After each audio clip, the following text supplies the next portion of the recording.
to yet another episode of MERIDIAN, a program in which we cull all the news and analysis of government policies at the center, the state, and a few local bodies too. Hinting at opening up of more sectors, Prime Minister Narendra Modi said areas with high employment potential and strong local talent will be the focus to woo foreign investments, and expressed confidence that reform measures like the GST and the land acquisition bills will be passed in a matter of time. On the land bill, which the government wants to push early but now has been referred to a parliamentary committee, he said the government will accept any suggestions that benefit Gaon, Garib, Kisan, village, poor and the farmer. The best part of this policy is that economic reforms will show direct and tangible benefits for the poor.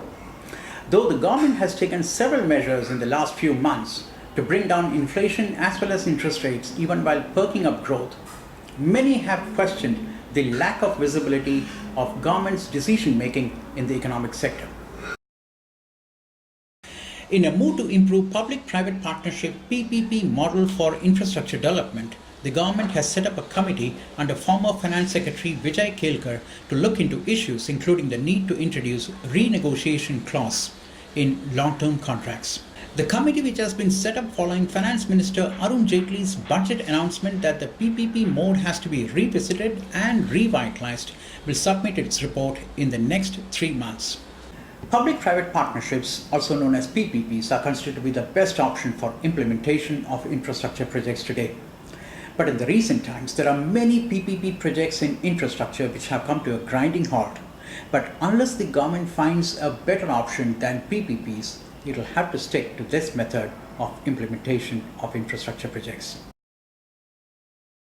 The government is set to launch a healthcare scheme for senior citizens as part of its Social Security initiative. Sources said the scheme will be funded through unclaimed deposits available with the government, for which the law has already been amended as part of the budget exercise. The amendment will enable the government to tap a couple of thousand crores for the healthcare scheme. We will work out a threshold and people beyond that would be covered by the healthcare scheme, a source said. Effective and efficient healthcare system for the poor and needy has been a priority area for Modi government, and it has toyed with several options ever since it came to power. The regulator has also been able to bring down the prices of some of the life-saving drugs as well as those which have been overpriced for a long time. But the government is acutely aware of the fact that healthcare cost is unaffordable for most Indians, and the best way to bring down the prices would be to force a price reduction.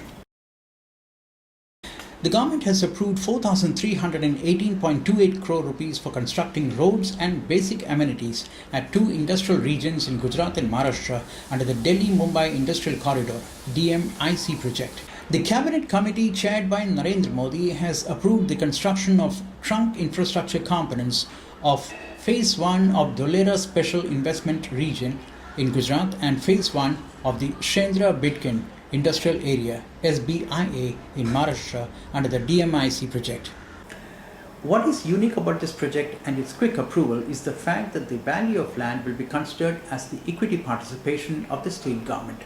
In other words, according to the financial and institutional structure approved by the state government, the land will be provided by the state and that will be considered as its equity. There are not many such land deals across the country, and this particular innovation can only mean that the state can get involved in projects in various permutations and combinations within the existing policy framework.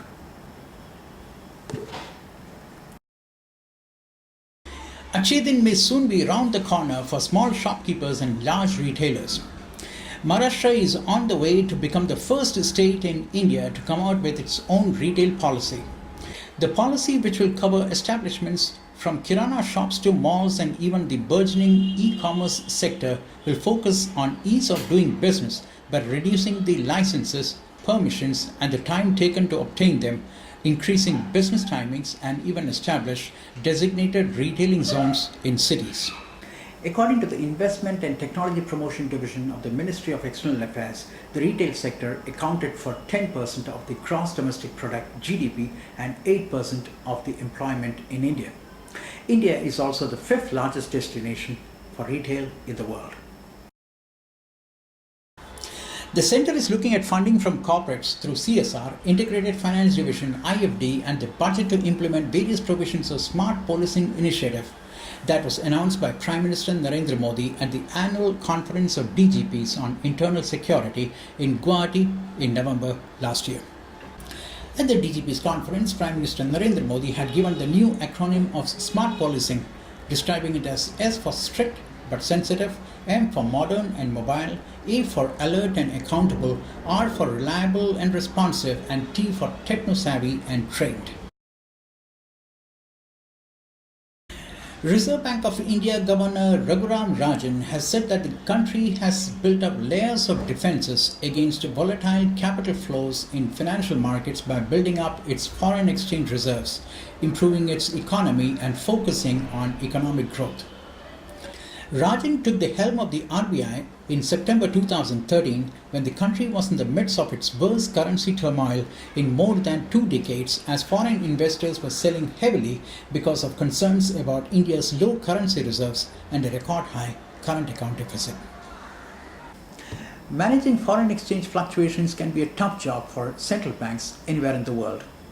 Now that policymakers have started to talk about capital account convertibility again after a decade of quietude, the idea of building reserves to fight volatility in foreign exchange is becoming obvious. RBI Governor Raghuram Rajan also said that building reserves beyond a point is intervention.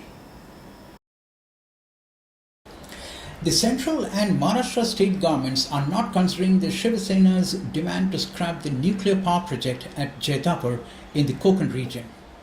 The 9,900 megawatt project that was cleared by the UPA government at the centre and pushed by the Prithviraj Chavan dispensation in the state will go on schedule, sources privy to the development said. There have been pulls and pressures on Jaitapur project in Maharashtra between the BJP and Shiv Sena. But the fact that nuclear power is a clean source of energy which can meet the surging demand when the economy grows should not be lost on our policymakers. It's an oversimplification to say nuclear power is dangerous, especially these days when hundreds of such plants are being well managed just like any other kind of power plants. Almost 16 years after an Indian Airlines aircraft was hijacked in Kandahar, a bill seeking death penalty for hijackers, even in the event of on-ground staff casualties, will shortly be sent to Cabinet for approval. As per the earlier version of the bill, hijackers could be tried for death penalty only in the event of death of hostages, that's flight crew and passengers and security personnel. The revised bill, among the toughest globally to deal with such incidents of terror, would enable the government to seek death penalty even if the ground handling staff, airport personnel and others are killed during such incidents. Very few can deny that the country was unprepared when the Kandahar hijack took place in December 1999. Many have, on hindsight, even criticized the government at that time. But the fact is, very few people knew how to handle that situation, just as it happened during the September 11 attacks in the US. But with this new policy in place, future hijack situations will be effectively met.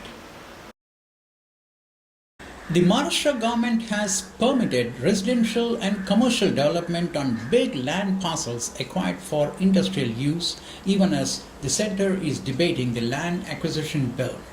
Senior officials confirmed that Maharashtra Chief Minister Devendra Fadnavis has modified norms clearing decks for 40% commercial and residential exploitation in industrial areas measuring 40 hectares, that is 100 acres or more. There is a need for an integrated policy for townships, SEZs and industrial parks. Real estate developers find these policies and nomenclatures confusing and overlapping, if not conflicting. It's good that the government of Maharashtra has taken this policy to the next level by combining townships along with industrial parks. With that, we come to the end of this edition of MERIDIAN. Thank you so much for watching and have a good time.